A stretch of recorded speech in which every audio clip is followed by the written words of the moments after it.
Na ką, sveiki sugrįžę į iššūkių pasaulį, į Vingio parką, į mano kanalą.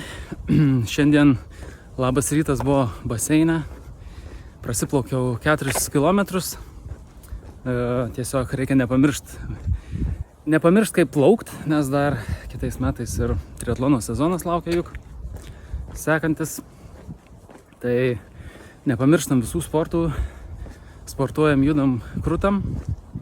Na, o aš sugrįžtu su naujienom. Negalvokit, kad pamiršau mūsų bendrą socialinį projektą Šiaurės maratoną.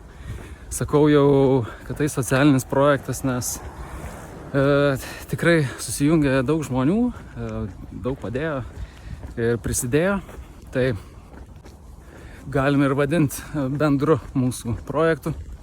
Tai trečioji serija, trečioji pasiruošimo Šiaurės maratonui dalis ir naujienos tokios, kad iš surinktų lėšų ir tą, ką aš prisidėjau pats, tai šiai dienai turiu lėktuvų bilietus, turiu nakvynę 4 dienom ir registraciją Šiaurės maratonui.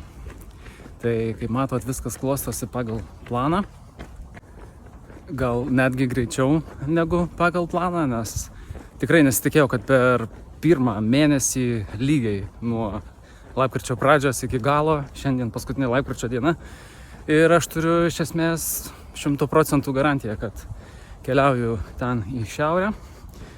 Ir planas toks, kad vasario 20 dieną anksti ryte pakylu iš Vilniaus, skrendu į Stokholmą, ten persėdimas į Lulėją.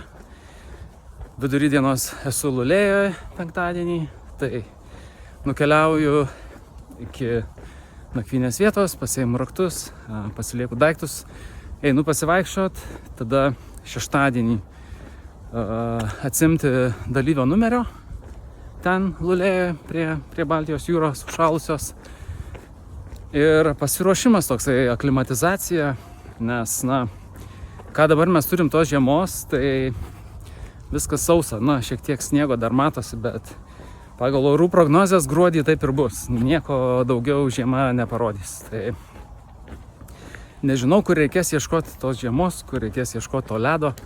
Šiandien šmėstelėjo mintis, gal reikės eiti prašytis į ledo areną, kad išsibandyti savo batus. O kas liečia batus, tai batai jau savaitę keliauja iš Suomijos. Radau naudotus, dėvėtus tuos su dygliais batus.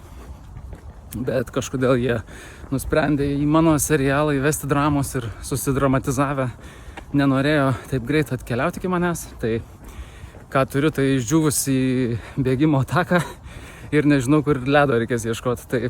Bet tikiuosi, kad kažkur tai pavyks, nes tikrai norėtųsi pasitreniruoti su tais dygliais ant ledo, kaip ten viskas kimba ar kaip slysta ir kokiais greičiais posūkiais išiminėti reikės. Tai tokios geros naujienos. Ir ką, ruošiamės toliau. Dar iš technologinės pusės pagalvojau, tiesiog pastebėjau ir iš praktikos žinau, kad muzikos tikriausiai neteks klausytis bėgant tą maratoną, nes dabar jeigu, tarkim, kad ir lauke rodo stulpelis 1+, bet su vėju, tai mano AirPodai išsikrauna maždaug po 3 kilometrų. Tai jeigu viskas susiklostys palankiai, ta prasme, kad ir oras bus geras, ir sveikata gera, ir savijauta bendra, ir viskas klostysis taip, kaip paskutinį kartą, kai teko pagerinti rekordą savo maratono, tai ten net nebus kada galvot, dėliot tų ausinių pirmyn atgal krautis.